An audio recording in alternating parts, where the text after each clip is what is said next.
Good morning, everybody. Good morning, Monday morning, April 5th. It is beautiful outside. It is like amazing. Like I want to put my office outside today, take my laptop, go sit out in the garden, do some work. But I have a little bit work to do inside. Let's see. So, good morning, everybody. It is Monday, April 5th.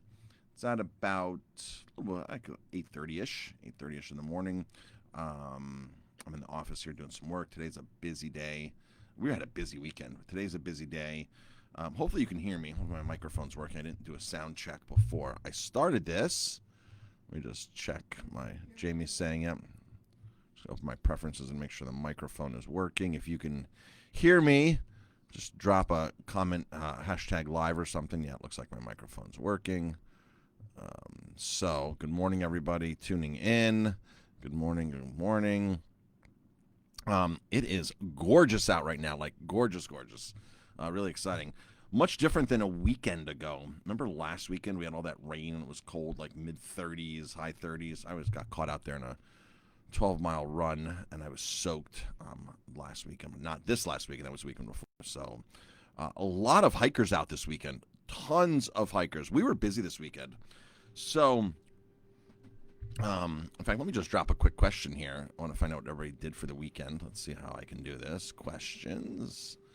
All right, so I've never done a question before, but let's see if I can do this here. Okay, I guess it's working now. Asking a question here. Did you get outside this weekend? Did you get outside this weekend and enjoy the outdoors? Good morning, everybody tuning in. Just popped up? All right, awesome. Yeah. I got on a bike ride yesterday, and I got on a run. Saturday morning, my run. So I go out Saturday morning. It's 23 degrees at 8 a.m. when I walked outside the door. And within 2 hours, it was like 50 degrees. So big temperature shift this weekend. But the sun was out, and it was beautiful. So did you get out? This last weekend was, just amazing. So tons and tons of hikers out yesterday. So historically, we were wrong about yesterday, about Easter. Typically, every Easter Sunday here at the restaurant, we have a brunch crowd, and then we die off for the rest of the day, and nothing really happens here.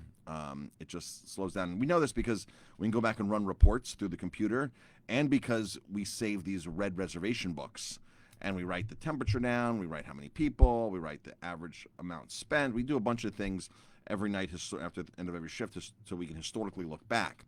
And we literally have 18 red books we can look back at every single Easter Sunday and say, this was the weather, this is how many people, this is what the average person spent, were there any hiccups, and things like that.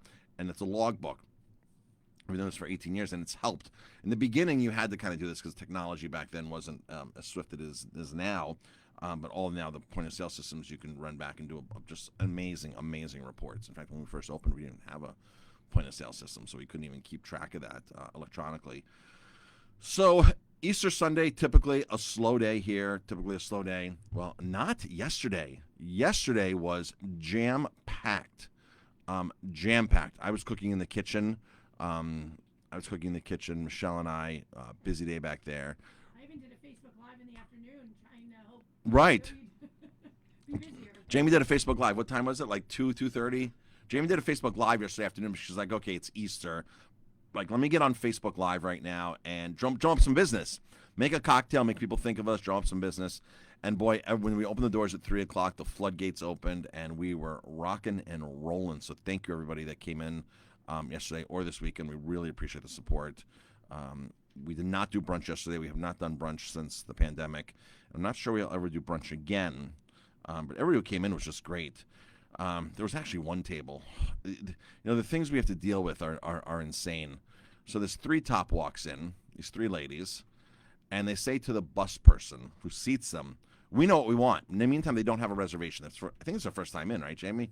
First time in. They were out hiking. They were starving.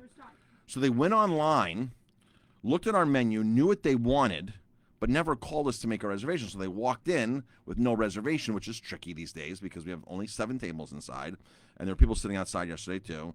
So it's kind of tricky to begin with if you're just walking in the door. So we end up getting a table for them. They sit down and they tell the bus person, we know exactly what we want. Well, she's not there to take your food order. Somebody else has to take your food order. So a waitress or a waiter has to go over and take your food order.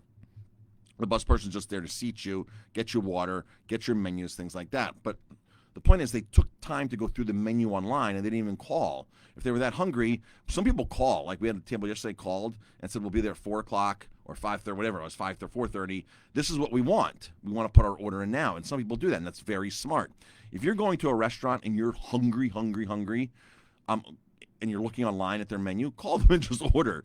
Place your order ahead of time. So they'll be there at 4:30. I'm happy to pay whatever. So at the end of the meal, she calls Jamie over, and they were like, well, we don't want to write a bad review, but we have to let you know that service was terrible. Right, Jamie? Took too long.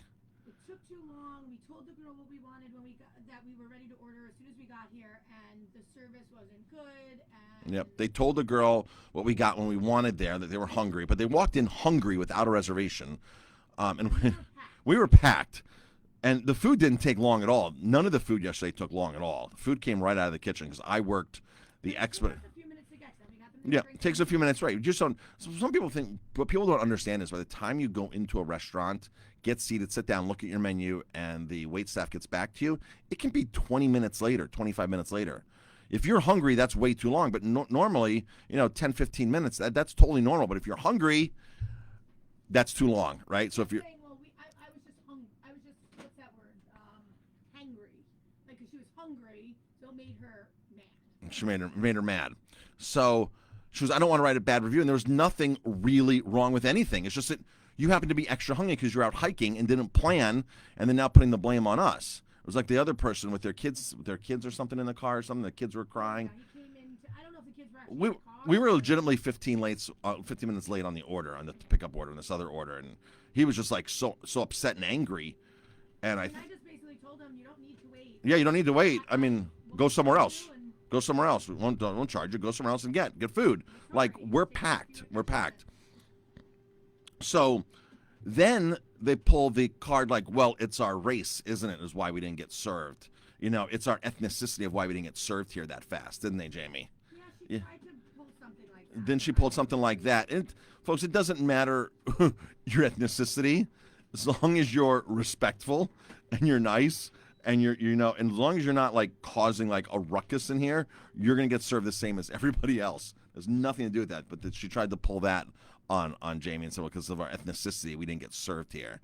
We just I was want. honest with her, and then she goes, "Oh, I didn't realize how long the restaurant was. Like she thought there were only 4 tables." Probably. She thought there were only 4 tables because she had didn't. tons of takeout. Right. Like what you don't see. Right. Well, that's a good point. Like when you walk into a restaurant and you only see the front part of the restaurant, like you don't like, let's say you don't venture to the bathroom, to the restroom or whatever. Like all of a sudden the restaurant opens up and it's a whole nother world. It's like, oh wow, this restaurant's a big restaurant, or they have a back patio. And I don't think she saw any of that.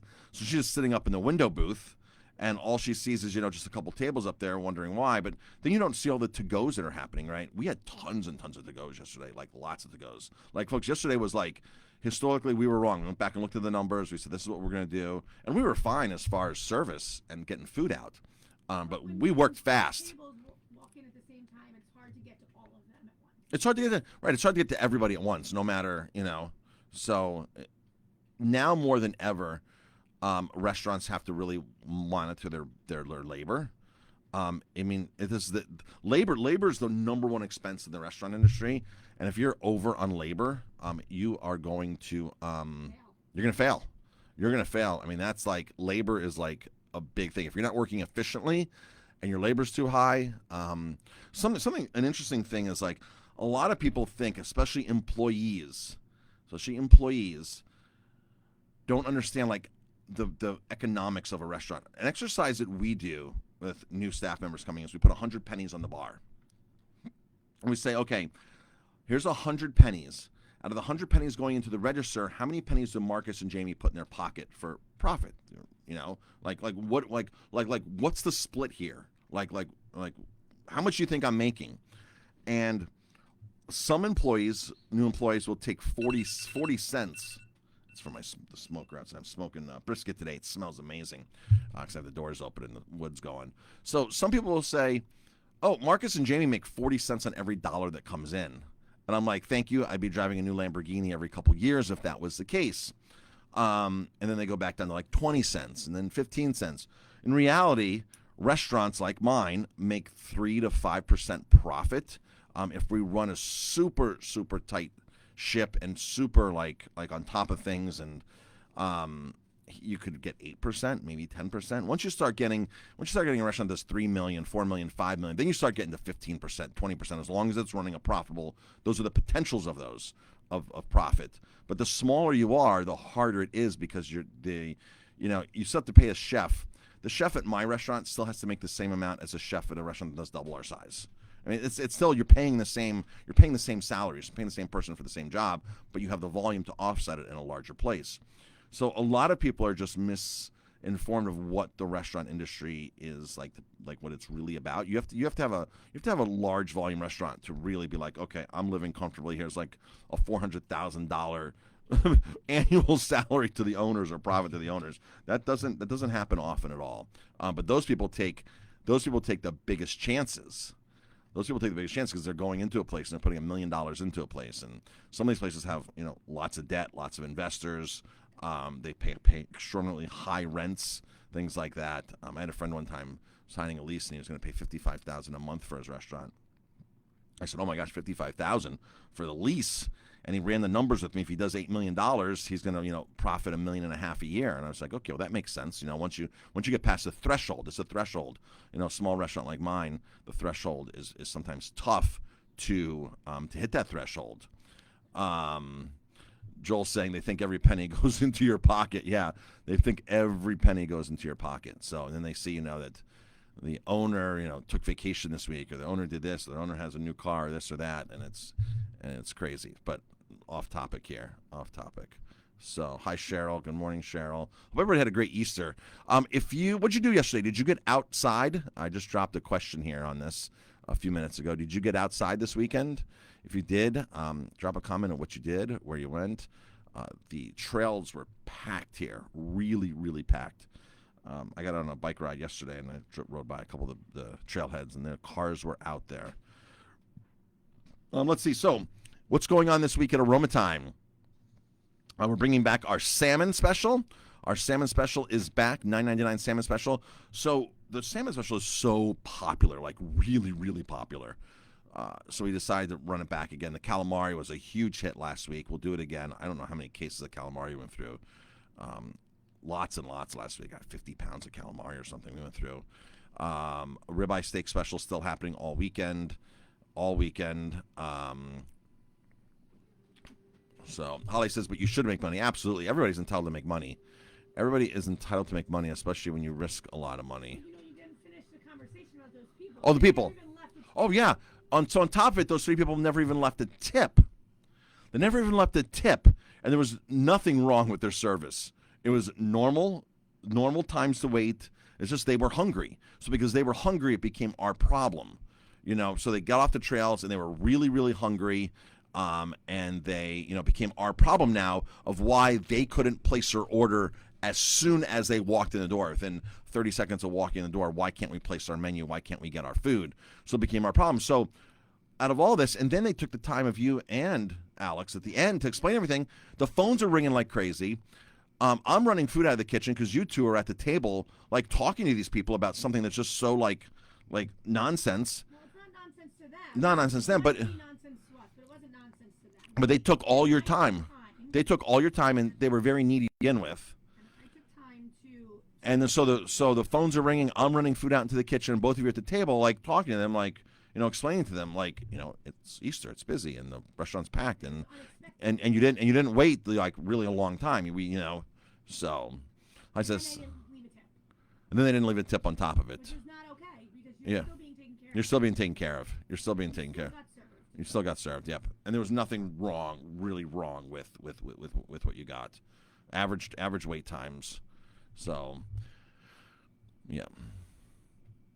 So, all right, folks. What else? What was I saying here? Holly said I sat out in my yard with a glass of wine. Awesome. And watched 80 chickens until the sunset. That is awesome. Sugars, you can't make everybody happy no matter what. You're 100% right. You cannot make people happy. You know, I'm okay with telling people now. Sometimes, you know what, our place isn't for you. Our place just isn't for you, and I'm sorry. You know, there's other. Can't be patient. So You should right, not. right. If you go out to eat, especially on a holiday, and you don't have any patience, You you're shouldn't be at the wrong restaurant. Go to the Dunkin' Donuts drive-through and go to McDonald's. Even McDonald's. It's McDonald's here in But Ellenville. people will wait on that line They will. for half an hour. People will wait on the McDonald's line for an insane amount of time, especially here in Ellenville, and just be like, okay, and just go back. It's crazy. Like they will know that McDonald's, like they'll get salty fries, this and that, and it's terrible. It's terrible. I'm so upset right now. But then 2 weeks later, a month later, go back to McDonald's like it's nothing. But if it's an independent restaurant, how dare that restaurant? I'm never going back to that restaurant again. I'm going to tell everybody that restaurant sucks. You know, you had one so-called bad experience. Pick up and call the owner. Pick up, call the owner, call the manager, or speak up and say something. I think I mentioned last week about that one star. Glad they spoke up and said something. I'm glad they spoke up and said something. I was. But they made it seem like, That's yeah.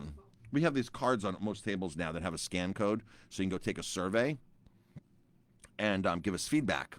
So, and then it says, and if you need an issue resolved, here's the cell phone's number, and it has Jamie's number on it. Here's the Owner's number. Here's the owner's cell phone number. Slow down. Here's the owner's cell phone. Here's the owner's cell phone number. Call the owner if something if we can fix if we have to fix something, which we will, right? So, but all right, folks. I got to get onto a conference call here in a few minutes with some team members that work for us. Get onto some of our coaching clients' work that we do with other restaurant owners, and I got to place some orders. It's Monday. Mondays is typically like my jam-packed office day of, oh my gosh, it's time to get stuff done. That's why typically on Mondays I don't get on Facebook Live until much later. So we have a new employee in the office here, which we'll make that announcement at some point. It's exciting to have this person in our office and doing some work with us here. So I will make that announcement soon, maybe next week, the week after, of who that person is. But it's working out fantastic so far. That person walks in the door at 9 o'clock, and we got to get on conference calls. So I got to make a Zoom link real quick, and I hope everybody has an amazing. Today's going to be mid-60s. I cannot wait to get outside for my run or my bike ride later. I cannot wait. It's going to be really, really awesome. We have a beer dinner tonight, too. What do we have, like 16 people for the beer dinner right now, Jamie? So we have maybe 6 more seats left for the beer dinner. It's our very first time doing a beer dinner. We haven't done a beer dinner probably in 2 years. So it's 4 awesome beers, like really awesome vintage beers, rare beers that you couldn't even buy anymore, and one dish, $29. So we're probably going to serve this Art of Darkness from Omegang. We had a guy in last night who really knows food and beer. He was a chef previously. Him and I had a great conversation on food and beer. He lived up by Omegang for a while, and he was super impressed with the Omegang stuff that we had on, the older vintage stuff. And he ended up ordering Bière de Boiselle, which is this amazing Belgium beer from 2011 or 12 vintage. And he's like, this is drinking amazing. This is like mind-blowing, this Bière de Boiselle. So we're going to be pulling out these bottles off of our list that are really amazingly insane. So here's one of my philosophy on our beer list since the pandemic. So tap beers on draft are beers that you can basically find most places, right? This is a Sloop Juice Bomb. A lot of places have Sloop Juice Bomb. This is the Allagash White. A lot of places have that. It's, these are beers that are in production right now, currently in production. Although we have one beer, Tap Line Always, that's currently out of production, which means it's a rare vintage beer. So those are the beers you can find normally. The beers in packages, the beers in bottles, those beers are beers you cannot go out and buy. So if you look down our list, you'll look at stuff 2010, 2012, 2005, 2017, barrel-aged beers, sour beers, these German Chardonnay barreled Hefeweizens and Doppelbocks and bourbon barrel this and whiskey barrel this and rye barreled this and maple rye barreled this. So those beers on our package list are beers that you cannot find anymore. You could not go to a store and buy these. These are beers that are cellared. These are beers that are taken care of. These are beers that that are super, super rare. So for $29, that's what you get. You get 4 of these beers, and you get and a dish. So don't know what the dish is. I know we were talking about the dish. I should know what it is, but there's a dish tonight because we've already been working on it. So that is, folks. It's almost 9 o'clock. I'm going to shift roles here into our coaching business roles. And that is it, folks. Have an amazing, amazing day. Thank you, everybody, for tuning in. We appreciate the support. Jamie will be on a little live later. Jamie, what was your drink yesterday? It's like a raspberry or cherry? Mimosa. Raspberry mimosa. What'd you put in it? Raspberry liqueur and Okay. Prosecco? Prosecco. Good. I got a sip when I got back from the Airbnb. So, you do a second one. did you make me? Oh, well, okay. You made me one. You made me one. Thank you. I had to. The air since was this is like the really first beautiful weather since we've had our Airbnb. So I went to the store yesterday and loaded up on lawn games. And I told there's guests that are there. I told the guests, hey, I'm coming up to drop some stuff off in the garage. So I literally just went and filled a shopping cart up with all kinds of lawn games and said, enjoy. Lawn games are there. Use them. We have 8 acres of lawn and 8 acres of wooded forest there. So lots and lots of lawn games are there. Now we're more. So lots of lawn to play lawn games. So, and we're gonna. That's it. Talk to everybody later. Have an amazing day and enjoy the weather.